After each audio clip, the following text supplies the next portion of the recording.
지금 이전과 관련되는 것은 전부 다 행정처분입니다. 예. 또한 가처분이기 때문에 즉시 효력을 발행하게 되거든요. 그래서 이 사건이 굉장히 중요한 게 뭐냐면 행정법원에서 이 사건을 중지시키게 되면 지금부터 앞으로 이루어지는 모든 일체의 본안소송이 진행될 때까지 본안소송의 결론이 날 때까지 모든 행정 집행이 정지가 되는 겁니다. 그리고 보통 본안소송은 한 4, 5년 걸리기 때문에 윤기 중에는 절대 이 가처분이 받아들여지게 되면은 완전히 정지가 되는 아주 중대한 사건이 되는 것입니다. 이것이 행정 집행정지는 즉시 효력이 있고요. 예. 그다음에 법원에서 우리나라가 이제 상권이 분립됐지 않습니까? 예. 무조건 이제 따를 수밖에 없습니다. 예. 그래서 이거를 만약에 뭐 거부한다든지 하게 되면은 이거는 뭐 헌법을 위반한 것이기 때문에 예. 바로 탄핵 사유가 되는 거죠.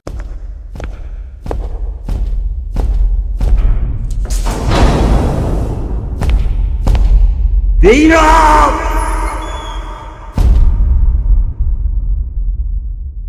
윤석열의 그 대통령 직무유지 이전에 대해서 지금 뭐 그 가처분 소송을 우리가 내가지고 이걸 법원에서 막아달라 행정소송을 낸 거는 며칠 전에 여러분께 이제 저희가 말씀드렸고 또 기사 보도도 많이 됐습니다. 그런데 지금 진행 과정을 여러분께 말씀드리고 과연 이 법원이 이 가처분 소송을 받아들여줄지 또 엊그저께 보전 광고 문서가 와가지고 저희가 이제 또 법원이 요구하는 그런 사항에 대해서 충족시키기 위해서 지금 그것도 변호사를 통해서 우리가 지금 제출할 계획인데 이 부분에서 오늘 정의연대 김상민 사무총장님께서 오셔서 좀 말씀을 드리려고 방송을 했습니다. 어쨌든 제가 이제 행정소송 관련해서 이제 여러 차례 이제 저도 이제 해본 경험이 있는데 예. 이 행정법원에서 지금 이전과 관련되는 것은 전부 다 행정처분입니다. 예. 또한 가처분이기 때문에 즉시 효력을 발행하게 되거든요. 그래서 이 사건이 굉장히 중요한 게 뭐냐면 행정법원에서 이 사건을 중지시키게 되면 지금부터 앞으로 이루어지는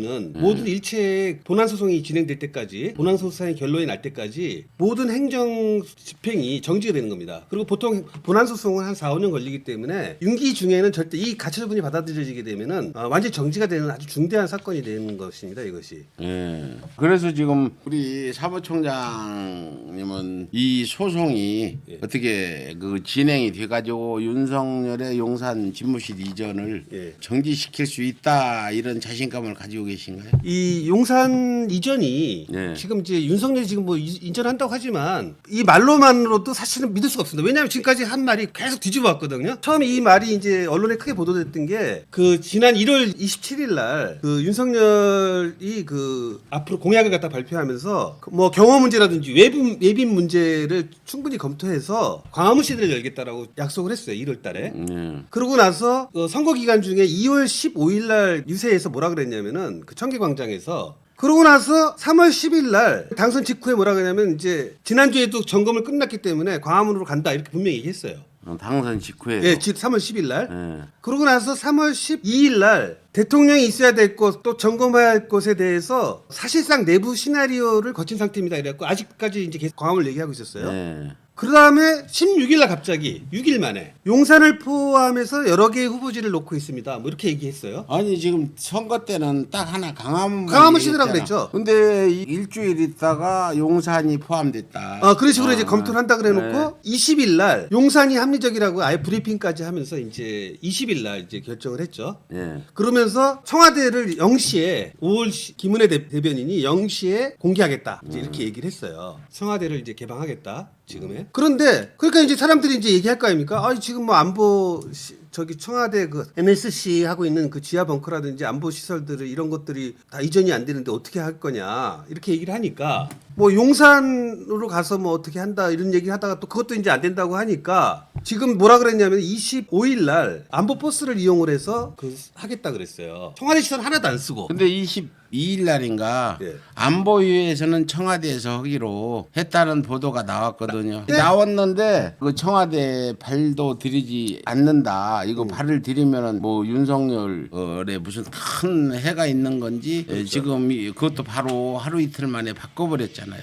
그렇죠. 지하 벙커는 이제 사용하지 않는다 그랬거든요. 사용한다고 했다가 안 한다고. 안 한다고. 예. 그다음에 또 뭐라 그랬냐면요. 예, 보세요. 계속해서 미니버스를 25일 날 뭐라 그랬냐면 지하 벙커를 안 쓰게 되면은 그 대체품으로 그래갖고 이제 그러면 진짜 25일 날 5월 10일 5시에 새벽 5시에 열겠다 그래. 다 오픈하겠다 그랬거든요. 예. 근데 29일 날 김종대 전 의원이 김어준 거기 나와갖고 뭐라 그랬냐면 그 미니버스는 그냥 중계기에 불과하고 예. 청와대에서 그 시설이 있어야지 그 시설에 접속해서 이제 보여주는 그거예요. 이 미니버스는 통신 기능만 있는 거죠. 그러니까 윤석열은 미니버스에 모든 시설이 갖춰져 있는 줄 알고 그렇죠. 그래서 착각을 한 거죠. 미니버스에서 하려 했는데 미니버스는 청와대 지하 벙커하고 연결된 하나의 부속품이다. 그렇죠. 그러니까 말하자면 마이크가. 근데 이 사람들은 이것도 모르고 막 그 기자들한테 발표하는 거예요? 아니 그다음에 이제 거짓말이 된 게 네. 미니버스 쓴다는 얘기는 네. 청와대 시설을 쓰는 거거든요. 네. 그거야 뭐 그런데 하나도 안 쓰겠다. 계속 뭐라 그러냐면 지금까지 네. 계속 틀어놓으세요, 5월 그걸로. 10일부터 청와대를 쓰는 건 제로다. 네. 지금 김은혜가 계속 이렇게 얘기하고 있거든요. 네. 이 사람들이 지금 뭐 그 거짓말을 해도 국민들이 뭐 바보도 아니고 이게 이 말이 안 되는 이런 거짓말을 아예 그냥 천연덕스럽게 지금 하고 있거든요. 그다음에 NSC가 중요한 국가 자산이 지금 막 돌아가고 있는데 그거를 국민들한테 막 안보 시설을 공개하겠다? 그거는 있을 수 없는 얘기 아닙니까? 어떻게 떠나서 이 행정법원은 행정 그 집행정지는 즉시 그 효력이 있고요. 예. 그다음에 법원에서 우리나라가 이제 상권이 분립됐지 않습니까? 예. 무조건 이제 따를 수밖에 없습니다. 예. 그래서 이거를 만약에 뭐 거부한다든지 하게 되면은 이거는 뭐 국법과 헌법을 위반한 것이기 때문에 예. 바로 탄핵 사유가 되는 거죠. 바로 탄핵 들수 그렇죠. 있다. 탄핵 되죠. 왜냐면은 대통령 아직도 안 됐는데 탄핵이 가능해요? 대통령 그러니까 이제 취임하고 나서 취임하고 이제 나서 어기게 되면 취임하고 나서 만일 이런 일이 벌어졌으면 지금 탄핵하라고 불처럼 일어났을 것 같아요. 만일 대통령이 되고 현재 취임해서 청와대 안 들어가겠다. 예. 취임날 아침에 용산으로 가겠다고 차를 돌려서 용산으로 간다거나 이런 일이 벌어지면 바로 이건 탄핵감이잖아. 헌법을 위반한 거라. 그렇죠. 여기 가지 말라 그랬거든요. 예. 그래서 이게 만약에 법원에 받아들였어요. 예. 그러면 이제 법원의 명령을 어긴 거기 때문에 예. 그거는 이제 바로 탄핵 사유가 되는 거죠. 예, 뭐 정말 이거 코미디 같아요. 이게 정말 현실에 이런 일이 벌어질까 생각이 참 이런 일이 어떻게 있을 수 있는지 그런 생각이 들고 일국의 대통령이란 사람이 대통령 당선인 된 사람이 그렇게 아무런 생각 없이 누가 그런 얘기들을 해서 그렇게 하는 건지 이해가 안 되는 부분이죠. 5월 10일 날 기어코 안 들어간대요, 청와대. 조심 백은종 그 투쟁의 기록 개벽이 출간되었습니다.